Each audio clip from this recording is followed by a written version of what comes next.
For breakfast, eto nga pala yung hinanda ni Pinggoy dahil ito rin yung request ni Pinky bago siya pumasok sa school. Diba last school year, ako yung nangangarag sa paghatid sundo kay Pinky, tapos nagbabike lang kami, inaangkas ko lang siya. Pero ngayon, si Pinggoy na, hindi niya na talaga ako inaabala sa hatid sundo. Siya na talaga nagkukus. Kaya minsan din kapag naiisipan nga namin mamalengke, sasabay kami ni Kowa para at least sabay-sabay namin ihahatid yung ate niya, tapos tsaka kami pupunta ng Pasita para mamalengke. Pagkaalis nga nila Pinggoy, eto at inasikaso ko na nga yung pagtatanggal ng mga sinampay, and then binuksan ko na rin yung shower curtain dito sa may kabilang side. Tinanggal ko na rin yung pangmalakasan naming takip dito sa gate from Unilove, tapos meron akong karton dito na inunbox ko kagabi, so inilabas ko lang sa basurahan namin sa labas. Alam mo ba nung una, pag alis nga ni na Pinggoy, umiyak tong si Kowa kasi gusto pala sumama, usually nagpapakarga lang naman. So hindi na lang sinama ni Pinggoy kasi medyo mainit na nga rin daw pag alis nila. And kapag nakikita nyo nakatali yung buhok ng mga anak ko, may mga pabang sa gilid,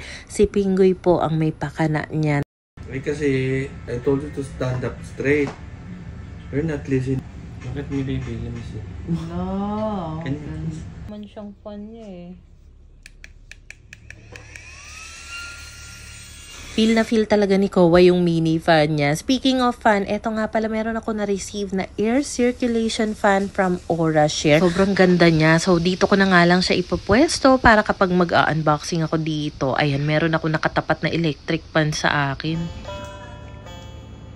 And then, nung tanghali nga pala, may pumuntang bisita sa amin, senior. Pamangkin siya ni Pinggoy, pero alam mo, turingan nila para magpinsan lang sila. So, nagpa-medical kasi sila. Tapos, habang inaantay yung result, dumaan na sila dito sa amin since malapit lang naman. So, habang busy nga silang chikahan doon, eto, at nagpaka-busy rin muna ako dahil meron akong kailangan gawa ng content. And eto nga pala, toilet brush cleaner ito from Joy Boss. Pero, yung pinaka, niya, pang brush niya or sponge, disposable. So, dahil kailangan ko mag-film ng content, kailangan ko muna iligpit itong mga kadami-daming bote sa ibabaw ng toilet. Kasi lahat naman yan, may laman, lahat ginagamit namin. Tinabi ko lang muna saglit para naman mas maaliwalas tignan once na mag-film ako dito. Tapos, ayan, pinunasan ko na nga rin yung salamin ng CR. Ito nga palang isang set, meron na siyang included na 6 na pirasong sponge. Cleaning sponge ito, and meron na siyang cleaning solution. Kaya siya color blue. Once na ayan nga,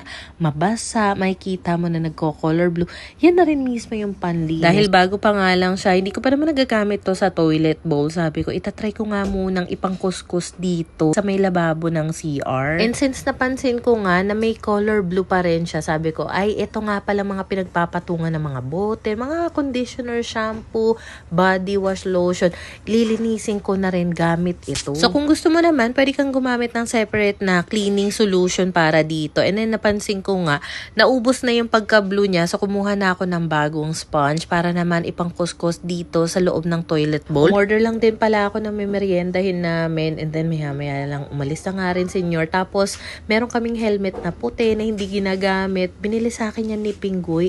Ibebenta ko na nga yung motor, so sabi ko sa inyo na lang, pati yung shoes, kasi magkasukat pala kami ng paa ni ate girl. Hindi pa nga ako tapos dahil ang dami ko pang kailangan talagang i-film ngayong araw, as in ngarag na ngarag talaga. So, eto nga, may bago akong tripod dito, and at least kahit papano kapag aalis ng bahay. Then, kung kailangan ko magdala ng tripod na malaki-laki, eto yung bibit-bitin ko. So, ayan, at nag-film na nga ako. And usually kasi kapag naglilinis ako, ganito lang din yung itsura ko. Meron lang nakatapat na camera sa akin. Alam mo kung hindi ka sanay talaga na makakita ng ganito, parang cringe ka talaga na ano ba yan? Lahat na lang, binivideo. Pero, nasanay na lang din ako, yung mga tao sa paligid ko, nasanay na lang din sila sa akin. Kaya, parang wala na rin sa kanila every time nakikita nga nila ako nag-film. Magagabi na nga nito, pero meron pa akong 2 kailangang i-film. So, buti na lang na itabi ko to kasi bala ko talaga dating-dati pa na magkabit nga ng floating shelf dito. Kaso wala naman akong wood. So, nung na-receive ko nga to, ay sakto.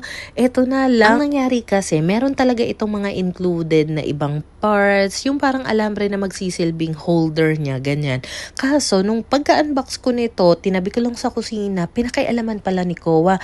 Ngayon, ngayon, kung kailan deadline na at gagawa nga ako ng content, hindi ko na mahanap yung accessories nito. Kaya talaga naghanap na lang ako ng paraan para maikabit ito. So natataranta na rin ako nito sa totoo lang kasi hindi pa ako sure sa gagawin ko. Alam mo, takot na takot talaga ako magkabit ng kahit simpleng shelf lang dito sa bahay. Pero sabi ko, wala na akong ibang choice. So ayan na nga, sinimulan ko na ngang screw etong mga pa-triangle na, ano bang tawag sa ganyan? But anyway, since 2 peraso nga lang yung pa-triangle na yan, so sa gitna ko na lang siya ikinabit. And ano lang naman to, mga lightweight lang yung ilalagay or i-display ko sa kanya. So sabi ko, feeling ko naman pwedeng. So bali may 2 screw na nakakabit sa wall and then merong 2 screw akong ikakabit dito naman sa ilalim ng wall. And alam nyo ba, feel ko talaga kapag ginagamit ko tong cordless drill ko from Mitsubishi. Kasi feeling ko talaga strong independent woman ang atake ko. Yung tipong dati akala ko pang lalaki lang yung ganyan, yung ladder.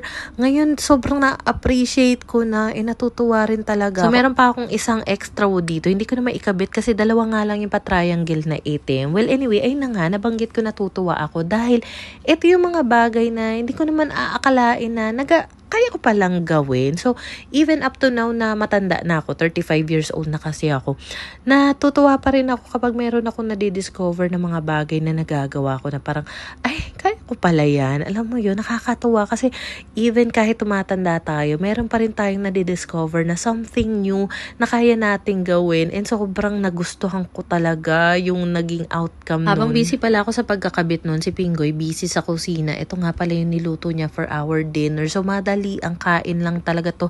Ang sarap ng pagkakaluto niya. Kaya talaga nasatisfied ako. Yung tipong ngarag ka, gutom ka, tapos nakakain ka ng masarap.